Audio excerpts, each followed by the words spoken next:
What is up, gang? Thank you for checking out Sledgehammer TV tonight. You know, I don't know whether or not I was watching Monday Night Raw or a WWE-inspired version of Back to the Future.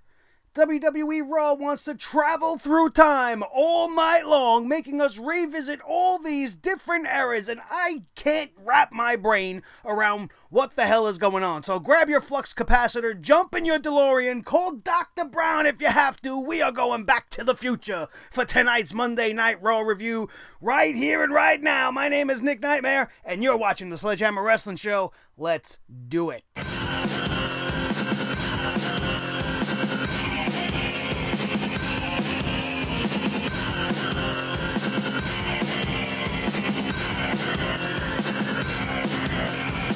Sledgehammer Wrestling Show.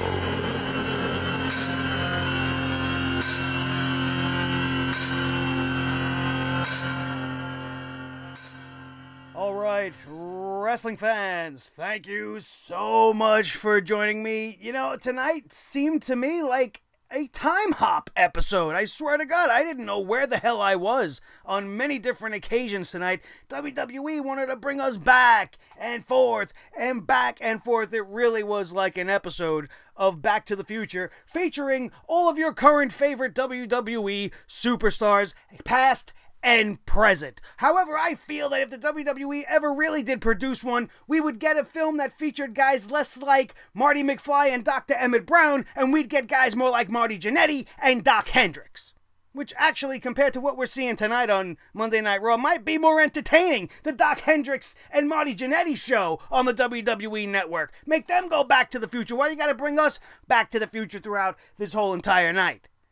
Let me illustrate to you guys very quickly. We are going to run down this card very fast, and I'm going to take you guys on this journey through time with me. Follow along if you can. If you need to fire up your DeLorean, now would be the time. Get it to 88 miles an hour, because here we go. We started off this show in 1997 with the formation of D-Generation X by Triple H and HBK in order to get themselves further embroiled into a feud with The Undertaker and Kane. 1997. We then hop back to present-day garbage for the Lashley heel turn. We'll talk about that during the review. After that, we stayed in the present for just a little while with Elias getting to sing us a little ditty before they brought us back to last Saturday at the Super Showdown for a rematch with the six-woman tag featuring Brie Bella, Nikki Bella, Ronda Rousey, and the Riot Squad. So then we had a stop in 2008 immediately following the conclusion of that match, as we had the turn of Nikki Bella, and we have the Evil Bella Twins circa 2008-2009. Then we time hop back to last Monday night on Raw, where we seen Team B&B, Team Blah and Blah, versus Team Maharisha Raja who the gives a shitter.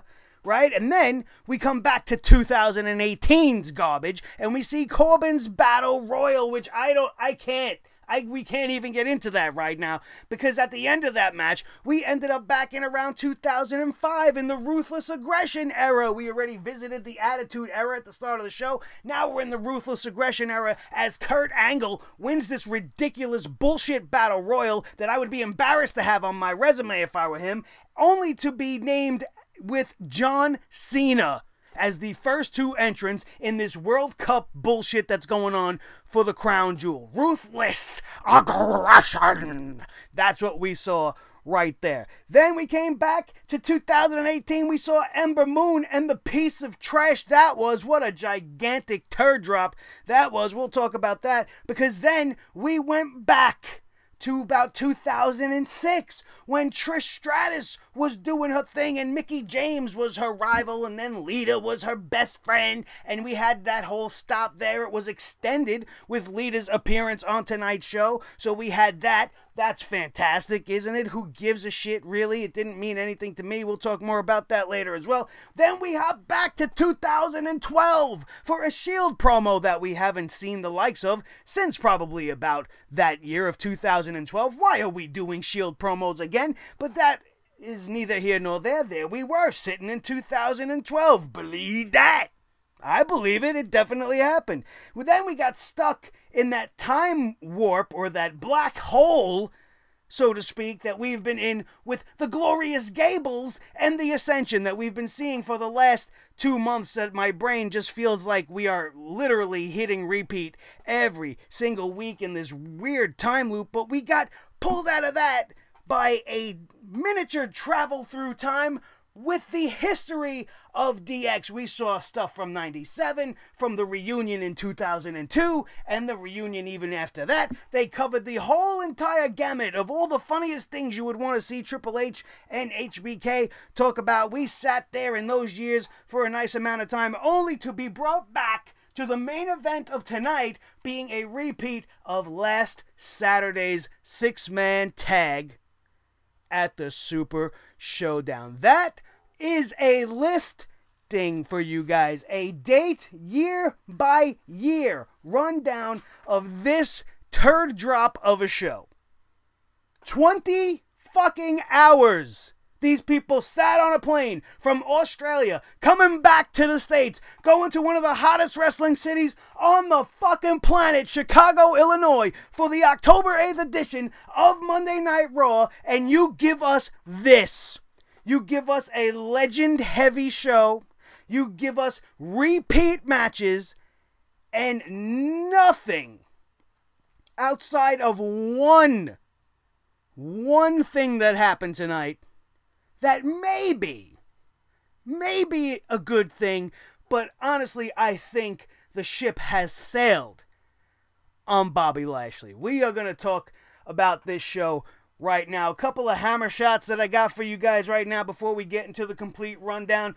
Bobby Lashley, yes. Is this a better direction for him? Absolutely. But the question I have for you is, why the hell would you turn a babyface into a heel by having him beat up a heel?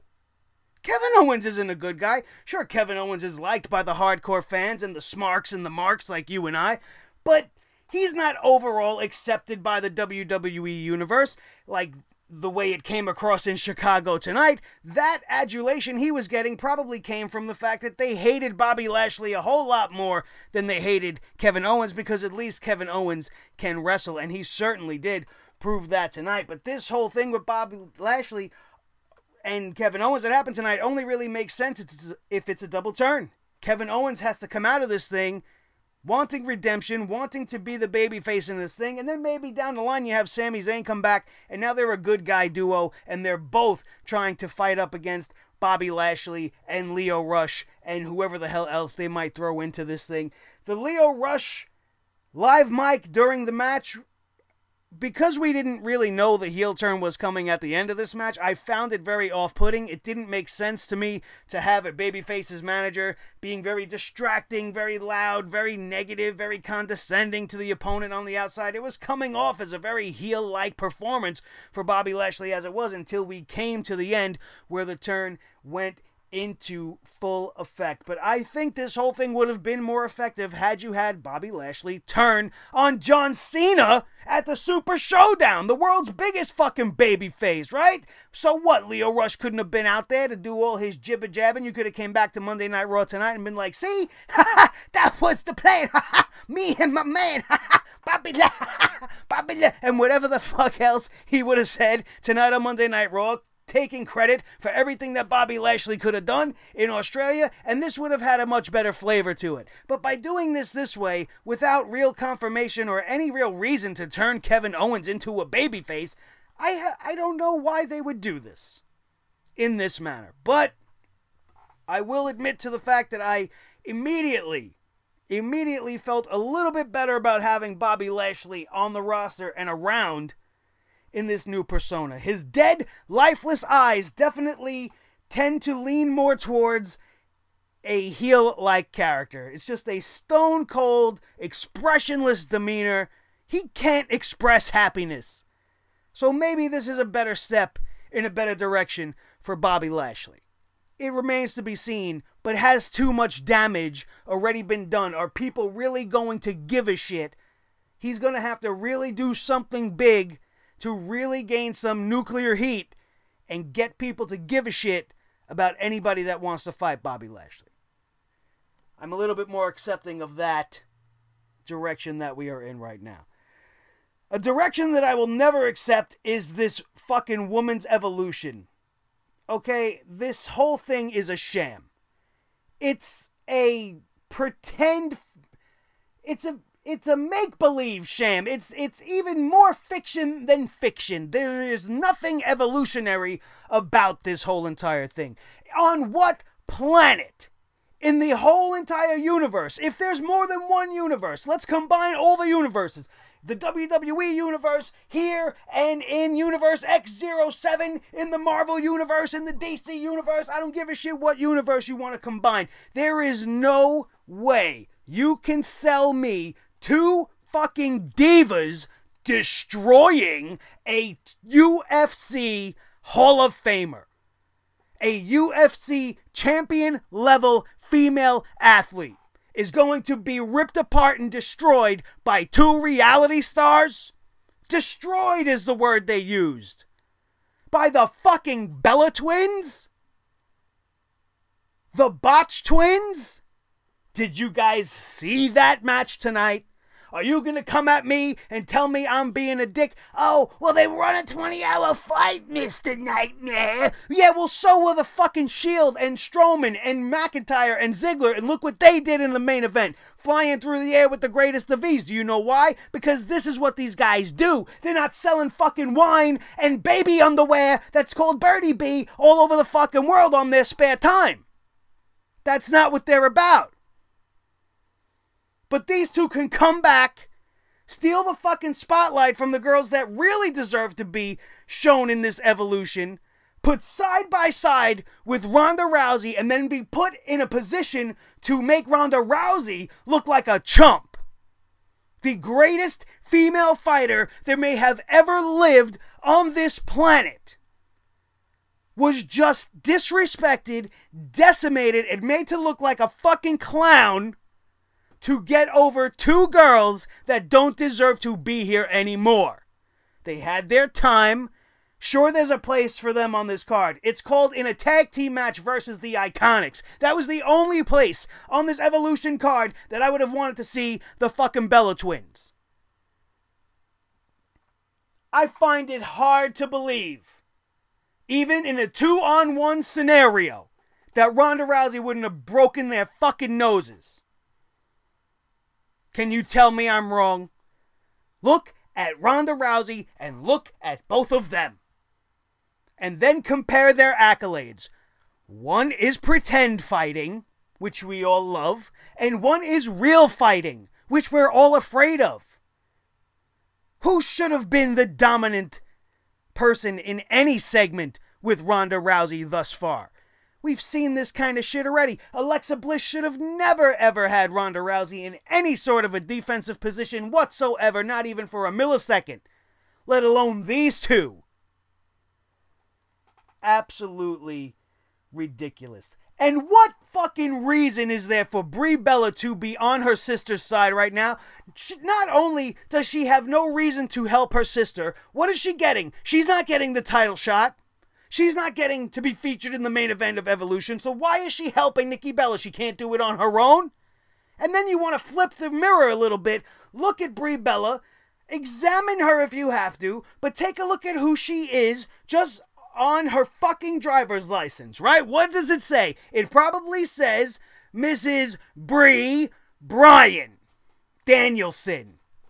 She is the wife of the biggest babyface of the modern era, and you're going to turn her heel. For what? Why is Brie Bella even involved? If Nikki Bella wanted this so bad, she should have done it one-on-one the way she was when she left the business, when she was the longest reigning champion and Brie Bella was at home trying to make little birdie.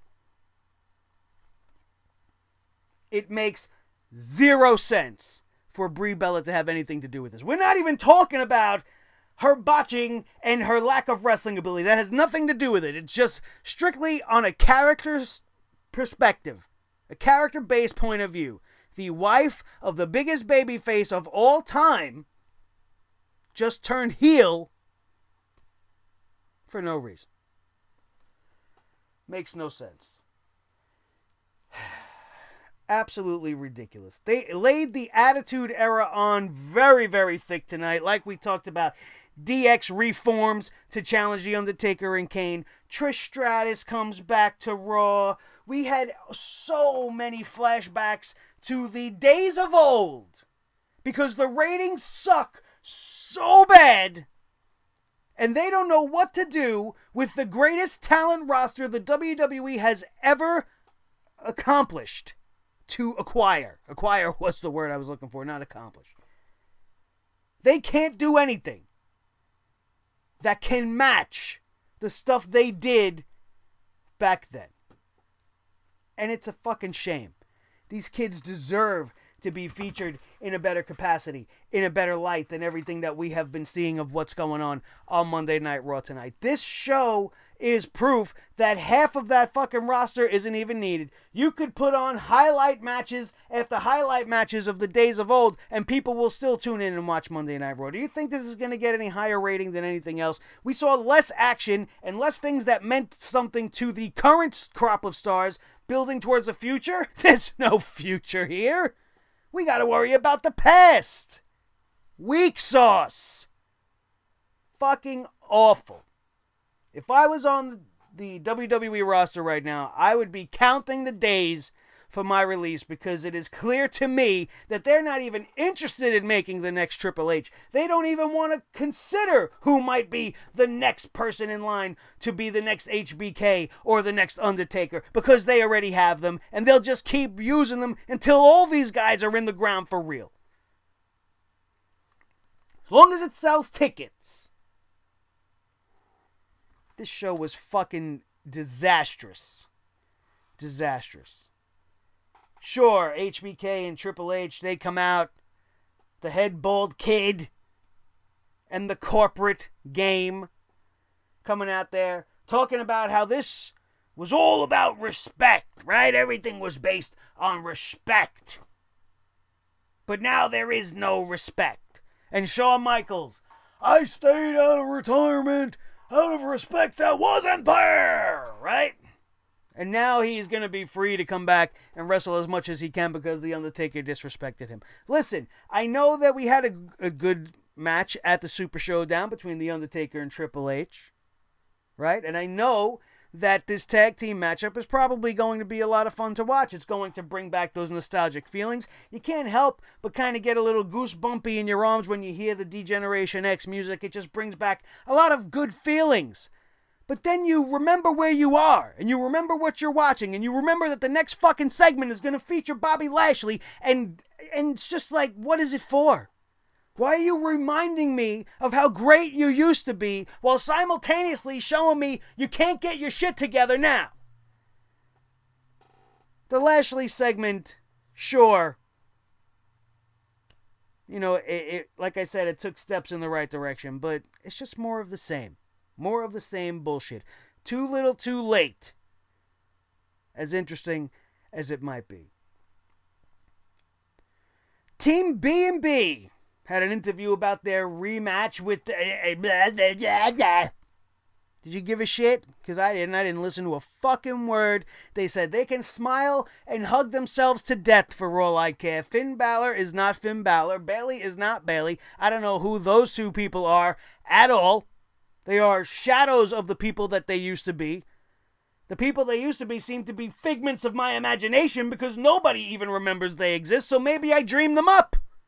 Maybe the demon is a figment of my imagination and nobody else knows who he is but me. I don't understand it. Just like I don't understand Elias. Elias, now we're going back to just singing songs. We have nothing for you. You're going to go out there. You're going to say a little shit. You're going to talk shit about John Cena's new fucking stupid hairdo that makes him look like JBL. You're going to have something to say about Australian food. You're going to diss the Chicago Cubs for fucking up and not making it in the playoffs that are going on right now. And then Ronda Rousey's going to come out and that's it. You're just going to be done.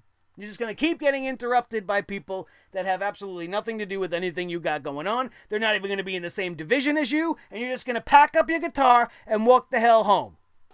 Walk with Elias out the fucking door, bro. Because they don't know what to do with you. They fed you to John Cena. And now where does Elias go? Just back to singing the fucking blues. Awful.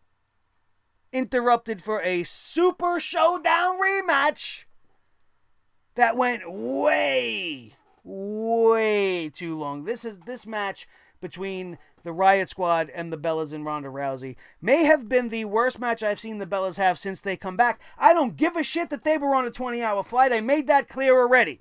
So was everybody else. And I didn't see anybody else missing a simple side takedown. I didn't see anybody else not even reach for Sarah Logan's leg at the finish of this match, causing this girl to look like she got pulled down by Casper the fucking Friendly Ghost. Maybe it was one of her Viking imaginary fucking ancestors sitting there going, hey, this girl missed your leg. Let me pull it out for you. You look like even more of an idiot. But she had no choice. Nobody tripped her. She was supposed to be tripped. She can't break the 3 count. The girl just dropped to her stomach. Because Brie Bella, who was standing right there at the apron looking at the girl's fucking foot, apparently didn't even try to reach for it. And Sarah Logan had to drop face first. It looked absolutely ridiculous. I laughed so hard through this match. Thanks to the amount of mistakes that I caught with my eyes. If you guys missed any of that, I urge you not to go back for any other reason, but go to the finish of that match if you have it on your DVR. And it'll be interesting if you look it up on WWE.com. It's during the 3 count. They can't edit it away. Unless they have a secondary shot that they edit away to, which is not the first time they will do something like that. But go check it out. I'm telling you, it's the funniest thing you'll see all night long. Right at the 3 count, Sarah Logan drops face first because nobody was there to trip her up. Awful. Absolute trash. You are going to sit there and tell me that they are the best and they're such great wrestlers and all this other shit. You can keep that shit to yourself. All you have to do is go rewatch this match, rub the fucking dick sweat off your glasses from jerking off all over yourself from watching the Bella Twins on the TV, because that's all you give a shit about is their ass and tits. Wipe the cum away from your face. Look at the match. Watch what happens. Watch how they move slow as molasses. They telegraph every single move that they're about to pull off, and then they don't even pull it off. Nikki Bella goes up for her signature springboard spinning front kick from the second turnbuckle and missed completely, not just by a couple of inches off the front of the girl's face, but she wasn't even near the girl's face, which I was I was very happy to see that, because if she would have connected, we might have had a very similar situation to what went on with Liv Morgan and Brie Bella. Let's talk about that for just a second. Liv Morgan and Brie Bella started off this matchup with this little face-off and this tension, and all of a sudden Liv Morgan kind of snapped and started going at her, and there was all this real crazy cat fight aggression going on. Where the hell was all of this last Monday? Last Monday, Liv was content to just fucking stand around ringside. She didn't feel like tackling Brie Bella for knocking her the fuck out. She didn't have all this super aggression and all this anger towards Brie Bella Saturday when we seen this shit the first time. But all of a sudden she's mad. Why? Because she's back on Monday Night Raw? Maybe she came back to her senses when she seen all the red and the white and she smelled all the shit in the air from everything that was going on tonight. Maybe she went, oh shit, well, I'm back on Raw. Give me a Smurf to blow. I gotta go on screen. And now I remember what happened. Now I remember. Thank you, Smurf, for letting me drink that. Are you fucking kidding me? Where was all of this? She didn't give a shit. Sure, she laid into Brie Bella a little harder on Saturday at the Super Showdown. But there was no aggression like we seen tonight. Screaming like a banshee, wailing on the outside of the ring. Where was it then? They saved it for Raw. Thanks. Thanks for saving me something I don't even want to fucking see in the first place. Just like the Team B&B, Team Fucks match. Gives a shit. Baylor and Bally Baylor and Bally. Fine, fuck it, we'll leave it. Baylor and Bally fucking win. Who cares? Next. The Global Battle Royal. What a waste of my life this was. Holy shit. Right from the onset, you can tell Baron Corbin set this whole thing up so that he could get himself placed into the 8-man World Cup Invitational for the Crown Jewel show that's happening in Saudi Arabia. We could have lived without the introduction of each and every fucking ham and egger that was in this ring. I guarantee you Vince McMahon personally named each and every one of these and was sitting back there with his balls. Ha ha ha! That was a good one done. Ha ha ha ha! What was his name? Waffle McNipplefuck? Are you kidding me? With those fucking names, I didn't write them down. I don't want to remember them. I think my names will be more creative and absolutely ridiculous. Absolutely ridiculous. Then they got the fucking Conquistador in there. Like you don't already know he's gonna win this thing. I knew right off the bat. First of all, I have very keen wrestling eyes and I can recognize silhouettes from a fucking mile away. Ric Flair didn't fool me as the Black Scorpion, and Kurt Angle didn't fool me as the Conquistador. He has a very, very specific shape to his head and his body and his face, which you could see peeking through the openings of the mask. Didn't leave much to the untrained eye, which I do not have an untrained eye. So I already fucking knew what was gonna go down. Gives a shit about this. Kurt Angle wins this matchup. And then they just announced John Cena. Oh yeah, and he's in it, and so is John Cena. What the fuck did John Cena do to get into this thing? Was his win at the Super Showdown a qualifying match for the fucking Crown Jewel Championship? Or is he only wrestling overseas from now on? Is that in his contract? He don't have to come back to the States, so he don't have to be around the Bellas? Or is he just hanging out in fucking China speaking Mandarin and eating rice? And he likes it there now, so he's staying there. Hopefully he does. But we still got to see him come back now for this World Cup. Who thinks John Cena is going to win the fucking World Cup? I do. Who wants to bet it comes down to Cena and Angle? I'd take some money on that. The first two entrants will probably be the two finalists. For what? Why do we have to have this whole thing? Why couldn't you have just announced Kurt Angle for it the same way you did John Cena? Why did Kurt Angle have to come off in this fucking ridiculous comedy segment that was absolutely unnecessary? Why, so we got to see Constable Dickhead? Do we really fucking need to see him? Especially if this is what he's gonna do? God damn. This is the best they got? This is what they came up in 20 hours. Maybe the flight was a little bit too high in the air, and it was affecting everybody's mental capacity. Maybe they really got stuck in some sort of a fucking time loop. Maybe they flew over a Bermuda Triangle or some shit on the way back from Australia, and Vince's brain got all fucking stuck in this loop. Oh, we gotta go back to the Attitude Era, and the Ruthless Aggression Era, and done. Make sure we do something stupid with Angle. What the fuck is going on? And the announce team trying to put this fucking battle royal over as if it was a legit thing just made me want to puke all over myself.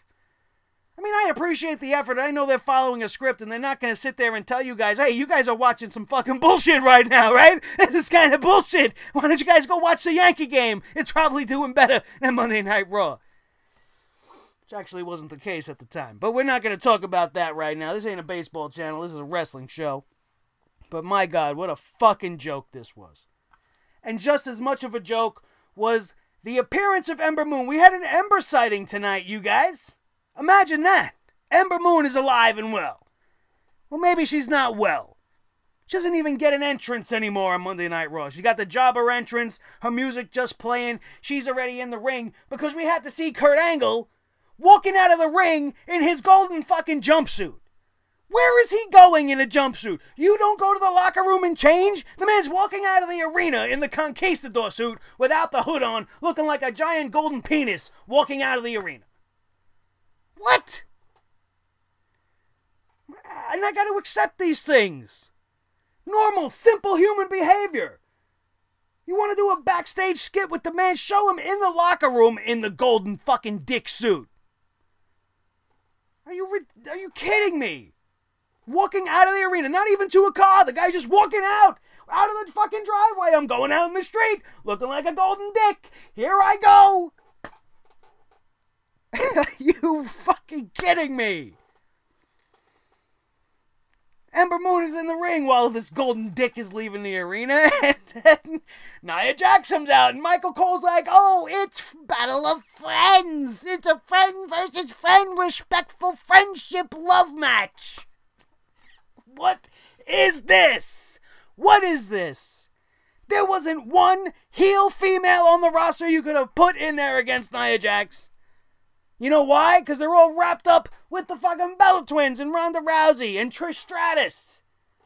Mickie James had to be with Alexa Bliss tonight. She couldn't have been there to fight Nia Jax or Ember Moon and give us a decent match.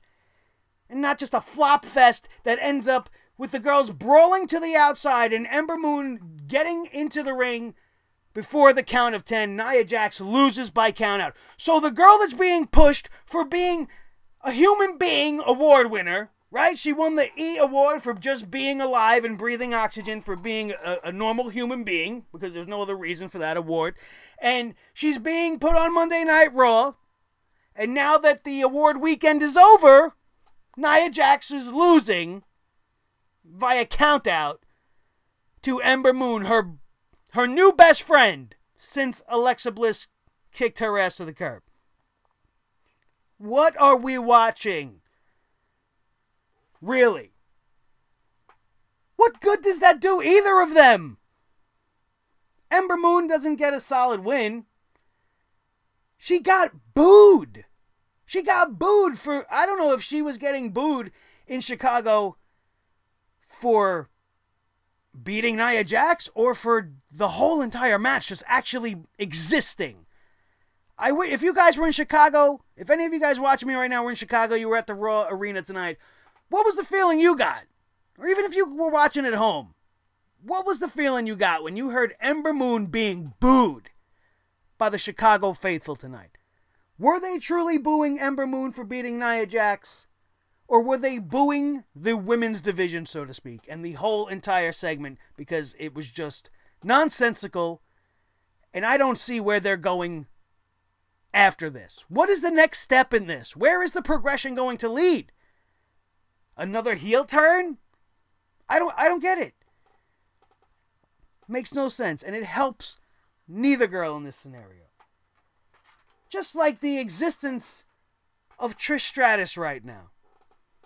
Anybody that knows me in my personal life over the last 20 years will be able to tell you that Trish Stratus is my ultimate woman wrestling crush. She's been all over my walls. She's been on my chest, t-shirt wise, not the other way. And she has always been my favorite female wrestler of all time. Tonight on Monday Night Raw, once again, we had some blonde lady come out claiming to be Trish Stratus. She doesn't look like Trish Stratus. She doesn't sound like Trish Stratus. Sounds like Trish Stratus swallowed a Canadian duck and it's stuck in her throat. Definitely don't look like the girl that I had on my walls.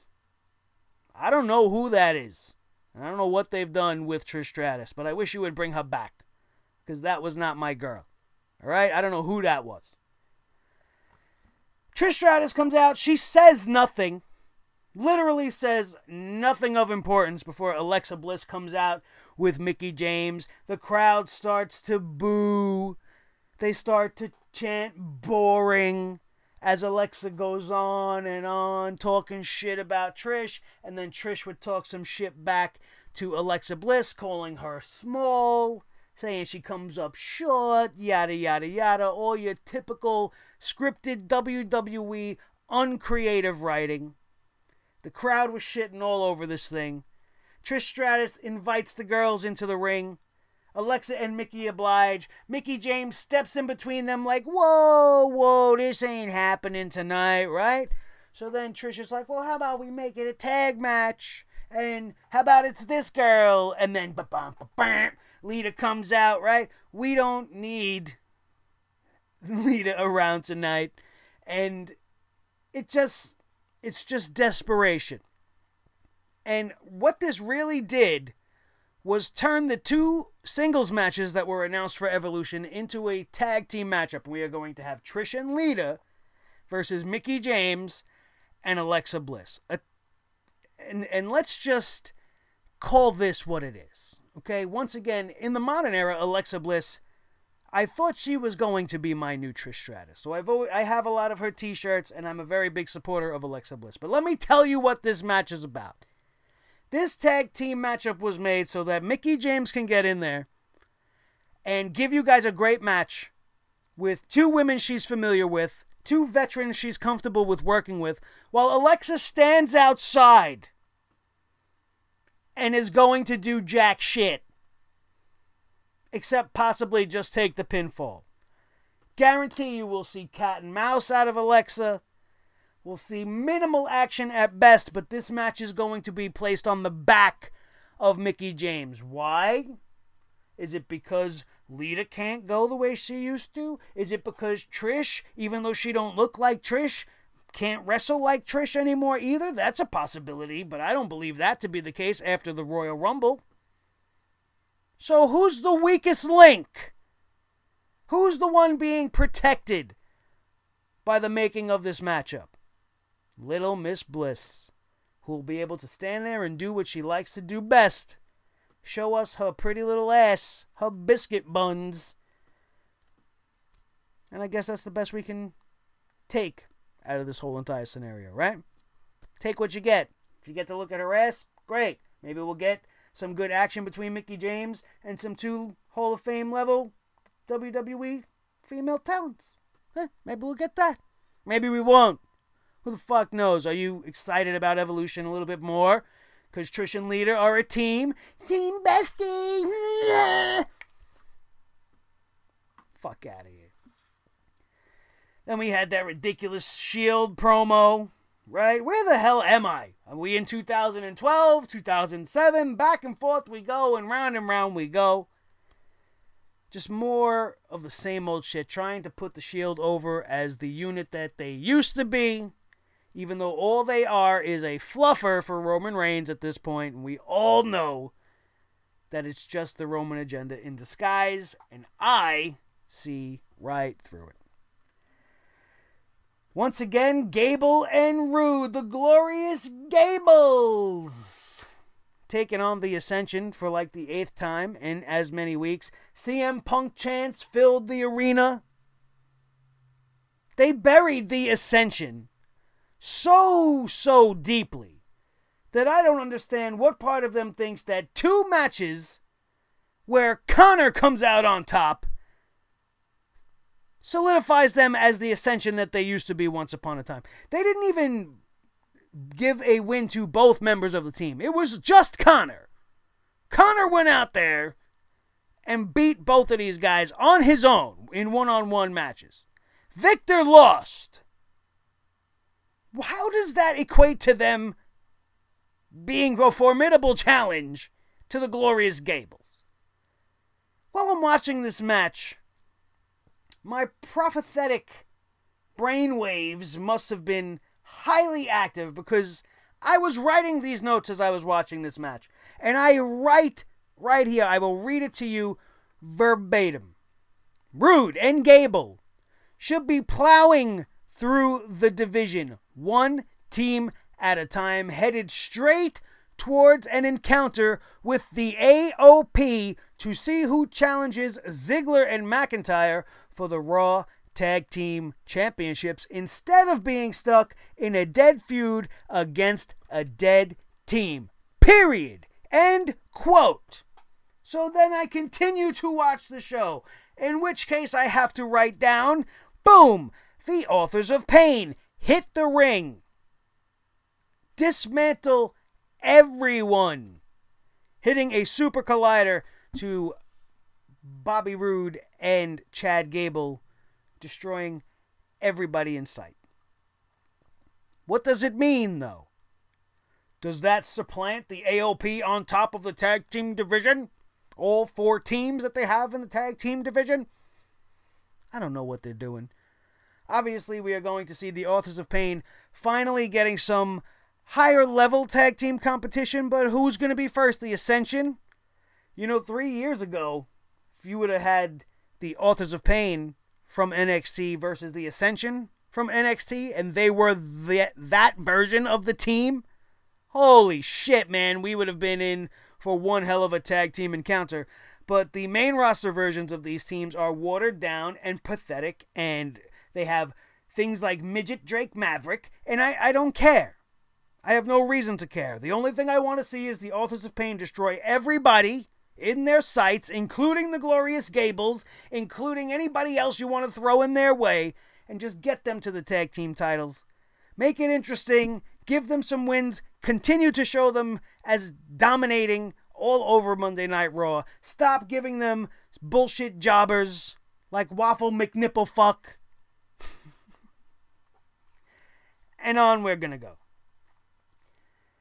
So now we have the DX promo package, which we talked about, traveling through the entirety of the career of D-Generation X, which was fun to watch. As a fan, I enjoyed it. I laughed. There was some things I haven't seen in a while that I was just like, yeah, that was some pretty great stuff. Too bad they don't do shit like that now, though, right? Now we get fucking cook-offs on SmackDown Live. And ridiculous battle royals with guys with waffles in their name. That's why I don't know why that's the only guy I can remember. See, if that wasn't even his name, obviously they didn't say McNipplefuck on Monday Night Raw, right? So I don't know what the real waffle guy's name was. Maybe I'm hungry. Maybe I need to go make myself some waffles when I'm done with this review, and then maybe I can get some sleep for once. Holy shit. Paul Heyman comes out and says, much like Trish Stratus, he says nothing. I come out here, I'm the representative to the beast, Brock Lesnar. I don't know if this friggin' Paul Heyman or the guy from fucking Star Wars The Phantom Menace. The fucking Naboo frog giant fat thing. That Jar Jar was fucking... why are we even talking about this? That's what Paul Heyman reminds me of right now. He's coming out just talking about how the Shield and Roman and Braun and his fucking pack, they need friends. They can't do things on their own. They're always talking about we and Brock Lesnar talking about me.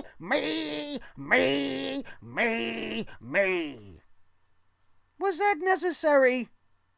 Did you really need to soak up a good 3 or 4 minutes of airtime for him to come out and do a very bad Star Wars impersonation? To put over Brock Lesnar? Who cares? I'm tired of it.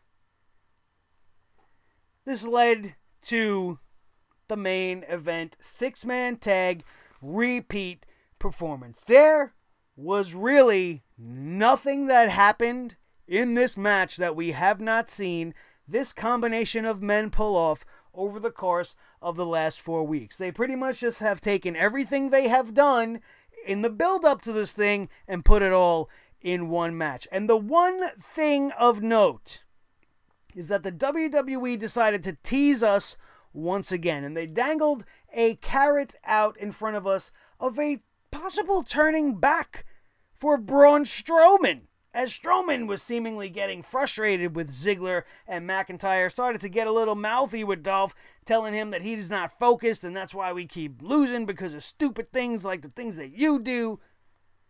And all of that would be for nothing. Because in the end, Braun Strowman, Ziggler, and McIntyre win this match. Drew McIntyre executes a Claymore kick to Dean Ambrose. They were the 2 legal men. Everybody else was laid out on the outside. McIntyre gets the pin 1, 2, 3.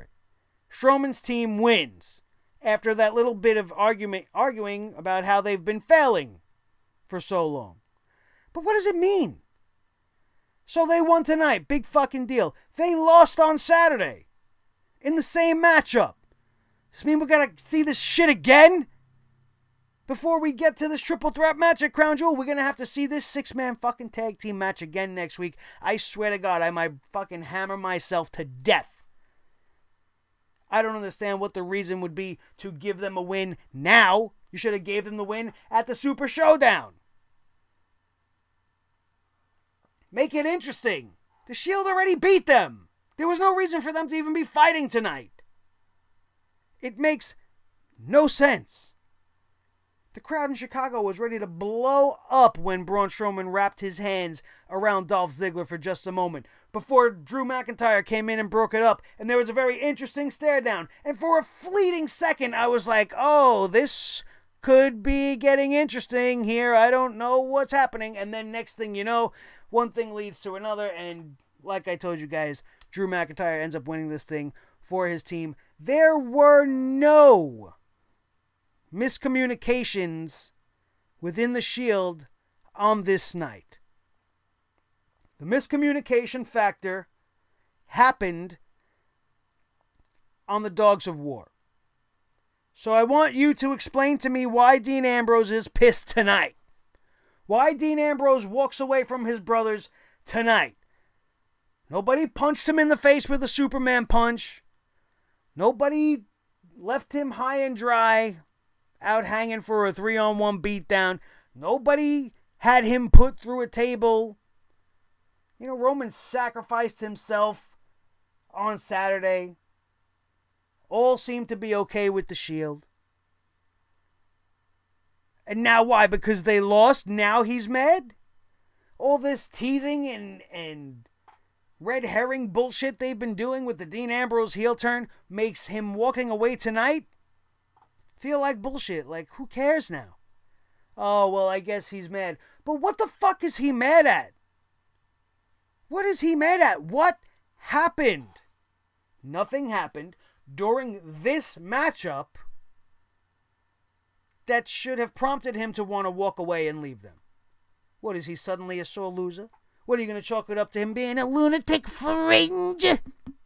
Take your fringe and shove it up your ass. That makes this whole scenario continues to make less and less sense by the week. I don't understand it. I don't see where the hell we are going on this fucking ridiculous road that we call WWE, and Monday Night Raw's road is the absolute worst road to be on. If you're one of the people that are watching this show and you're still here with me and you're one of the people that are like, oh, this was a great show, man. We saw DX. We saw that whole thing. No, man, no. All that stuff happened already. I've seen it already. Is it great? Absolutely. If I want to see it again, that's why I pay $9.99 for the WWE Network. If I feel like firing up DX, there's tons of DX on there. There are hours and hours of Undertaker matches and footage that you will get ultimately more enjoyment out of than seeing anything these guys will do, even including what we saw last week, which was overbooked. It was entertaining and it was a lot of fun and it was one of the better matches of the whole entire night. But it's nothing in comparison to what these guys used to do. And if you're going to watch them, that's where to do it. Thank you guys so much. I'm done talking about this fucking turd show. It was absolutely one of the worst shows I have seen all year long. I don't know if I would call it the absolute worst show, but it was definitely skirting the line. When you keep showing me the same shit over and over, and then you want to sell me on the show being awesome by bringing back relics from the past to promote things that are coming up in the future that we don't need to be seeing, that's when the hammer comes down hardest on Monday Night Raw. Thank you guys so much for being here. Do not forget, if you are not already a member of the Sledgehammer Club, to please hit that subscribe button right now. I deserve it. I know I made you laugh a lot tonight, and I know you had a raucously good time watching the Sledgehammer Wrestling Show tonight. So here we are at 50 minutes in, and if you are still with me,